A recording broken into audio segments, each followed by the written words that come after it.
me or more perhaps, that might be a really easy way to get a job in VC. And the third would be your skills. So let's go through each one of these. First, the network. How does your network affect your role at getting a job with a venture capital firm? Yeah, well, I mean, if you think about what venture capitalists do, it really boils down to three things. So venture capitalists find investment opportunities, diligence and make investment decisions, right? And fundraise. And so if you can do two of those three things, then essentially, and do them really, really well, like world class, you can be a venture capitalist. If you can do all three, that's incredible. Maybe you're a bit of a unicorn. If you can only do one, probably not going to happen, right? So when you think about those three skill sets, two of those are very network driven, right? One is sourcing deals, sourcing investment opportunities, getting access to really great deals, and two is fundraising, right? So network is super, super important. At the end of the day, venture capital is very much like a people business. What would be the top 5 skills generally for an associate then? Well, for an associate level person, you're probably going to be more focused on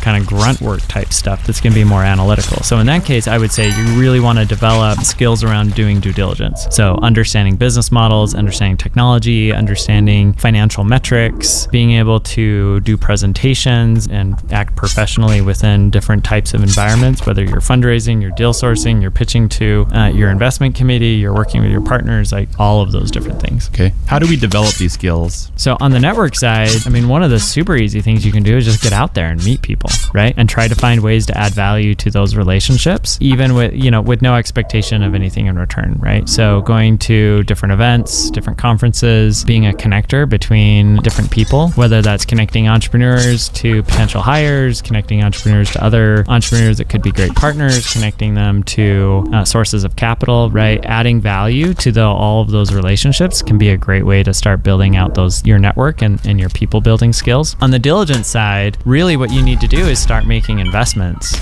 You could do that. There's a lot of different ways to build that skill set. One would be, hey, go on to sites like Republic, like WeFunder, like Seed Invest and others, and start actually investing some of your own money and developing your own investment theses around that. Another would be like reaching out to companies where maybe you're not personally able to invest money, but you could invest time and help those companies with things that they need, right? You could do different internship programs like University Growth Fund, for example, where you're going to be able to work on deals and kind of get the reps you need of looking at multiple companies, multiple business models, evaluating lots of different management teams, building financial models, evaluating financial metrics for different businesses. All of those things are going to be really helpful in developing those skill sets. Okay. Does school matter, Peter? 100%. Yeah. Going to a top tier school is going to make a huge difference. You go to Harvard, you go to Stanford, you go to Wharton, to a lesser extent, some of the other schools like Yale and so forth. That brand is going to carry a lot of weight. And part of what's going to carry a lot of weight as well as the brand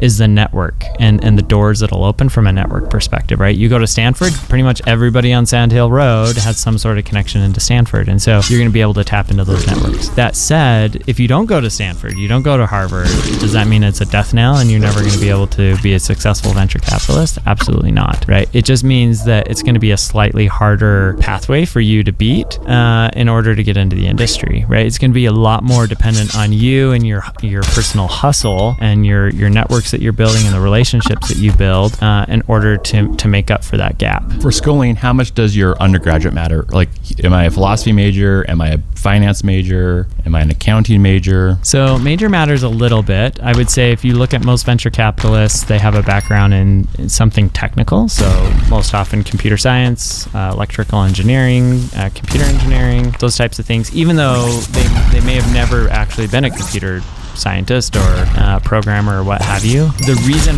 why that is probably multiple fold. So one, if you're a technology investor, having a technical background is really helpful in evaluating technology. That should be obvious. The other thing is if most of your peers, right, companies that you're investing in are founded by people with a computer science background, right, they're going to be more likely to engage with you and respect you, right? And then the other thing is if a lot of the other venture capitalists also have a technical background, they're going to respond in a similar way, right? They're going to look for that because, the reality is technical degrees are challenging. They're hard to do well in. And so if you've been through that gauntlet, if you will, it's kind of a badge of honor and something people look for, just like they do, if you did investment in banking or management consulting or any one of these other, prestigious, hard to do things, right? How much does an undergraduate versus a graduate degree matter as for getting a role as an associate? So the typical pathway in most venture funds is